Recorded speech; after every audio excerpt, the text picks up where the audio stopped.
Hello guys, അപ്പോൾ നമുക്ക് അമ്പലത്തിൽ പോകാൻ ഒരുങ്ങിയാലോ. അപ്പോൾ ഞാൻ ഇട്ടിരിക്കുന്ന ഔട്ട്ഫിറ്റ് പാവാടയും ബ്ലൗസാണ്.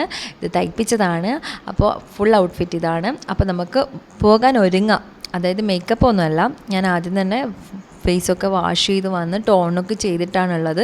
അതിൻ്റെ പുറത്തായിട്ട് ഞാൻ ആദ്യം അപ്ലൈ ചെയ്യുന്നത് സെറാണ്. അടിപൊളി സെറാണ്, നന്നായി അബ്സോർപ്ഷൻ ഉണ്ട്. അതായത് എൻ്റെ ഓയിലി സ്കിൻ ആയതുകൊണ്ട് തന്നെ നല്ല എനിക്ക് മാറ്റാണ് ഇഷ്ടം. കാരണം ഓയിലി ആകുന്നത് ഇഷ്ടപ്പെടില്ലല്ലോ, നമ്മൾ ഓൾറെഡി ഓയിലി ആണല്ലോ.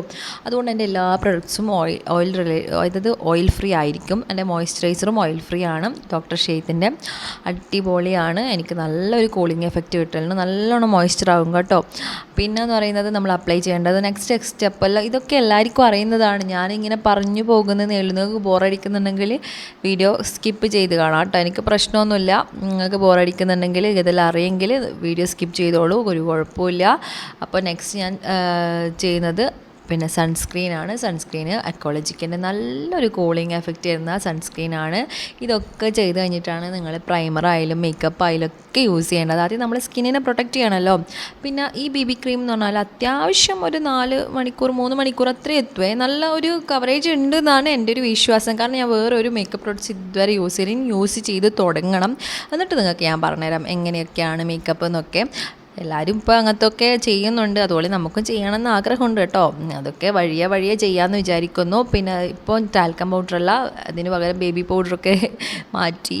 പിന്നെ അത് ടാൽക്കം പൗഡർ എടുക്കാൻ മടിച്ചിട്ടാണ്, വേറൊന്നുമല്ല. പിന്നെ എന്ന് പറഞ്ഞാൽ സെറ്റിംഗ്, അതായത് കോമ്പാക്ട് പൗഡറും ഓയിൽ ഫ്രീ ആണ് കേട്ടോ, അടിപൊളിയാണ്. ഞാൻ നല്ലോണം അപ്ലൈ ചെയ്തിന്. പിന്നെ ത്രെഡ് ചെയ്തത് ഇന്നാണ്, അതുകൊണ്ട് തന്നെ നല്ല വൃത്തിക്ക് നിൽക്കുന്നുണ്ട്. നമുക്കറിയാലോ, അടുത്ത ദിവസം നല്ല ഭംഗിയുണ്ടാവും, അതായത് ഗ്ലോ പോലെ ഉണ്ടാവും നമ്മുടെ മുഖം. പിന്നെ ഹുദ ബ്യൂട്ടീൻ്റെ ലിപ്സ്റ്റിക്ക് നന്നായി വരഞ്ഞു കൊടുത്തു. അതിന് മുന്നേ ലിപ് ലൈനർ ഇട്ട് കൊടുത്തിട്ടുണ്ട്.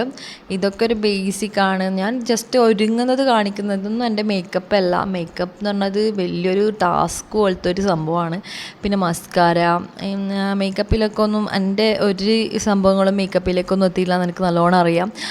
അപ്പോൾ ഗൈസ്, എന്നെക്കൊണ്ട് ഇത്രയേ പറ്റൂ, എനിക്ക് ഇത്രയൊക്കെ മതി, അതാണ് എൻ്റെ ഒരു ഇത്. പിന്നെ ഐടെക്സിൻ്റെ ഐലൈനർ പല ബ്രാൻഡ് യൂസ് ചെയ്യുന്നവരുണ്ട്, എനിക്കിതാണ് ഇഷ്ടം. പിന്നെ നമ്മുടെ പൊട്ട്, ട്രഡീഷണൽ ലുക്കിന് പൊട്ടില്ലാതെ എന്ത് കച്ചവടം ഗൈസ്. അപ്പോൾ പൊട്ട് വെച്ചു. പിന്നെ ഇനി ഹെയറാണ്, എപ്പോൾ ഒരേ സ്റ്റൈൽ തന്നെയാണ്. കാരണം ഈ ട്രഡീഷണൽ ലുക്കിന് വേറൊരു സ്റ്റൈലും എനിക്ക് എൻ്റെ മുഖത്തിന് യോജിക്കുന്നതായിട്ട് എനിക്ക് തോന്നിയിട്ടില്ല.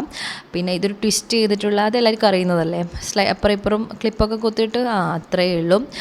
പിന്നെ എന്ന് പറഞ്ഞാൽ ഒരു ചേച്ചി എനിക്ക് ഗിഫ്റ്റ് തന്നതാണ്, ആകെ അത്രയേ ഉള്ളൂ, ഒരു മുല്ലപ്പൂ. അത് ഒറിജിനലെല്ലാം നിങ്ങൾക്കറിയാം. അപ്പോൾ ആ ഒരു ടെമ്പിൾ ലുക്ക് ക്രിയേറ്റ് ചെയ്യണ്ടേ, അപ്പോൾ അതിന് വേണ്ടിയിട്ട് ഞാൻ വെച്ചിട്ടുണ്ട്. അപ്പോൾ മൊത്തത്തിൽ ഏകദേശം കംപ്ലീറ്റായി. ഇനി മാലയും കാതിലും ഇടയേ വേണ്ടു, പിന്നെ സിന്ദൂരും കഴിഞ്ഞില്ലേ.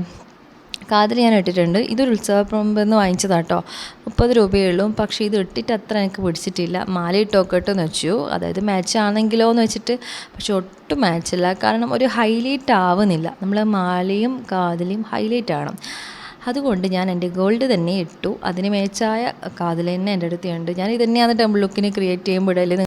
അപ്പോൾ ലുക്ക് ഇവിടെ കംപ്ലീറ്റ് ആയി. എങ്ങനെയുണ്ടെന്ന് കമൻറ്റ് ഇടണേ. ബൈ.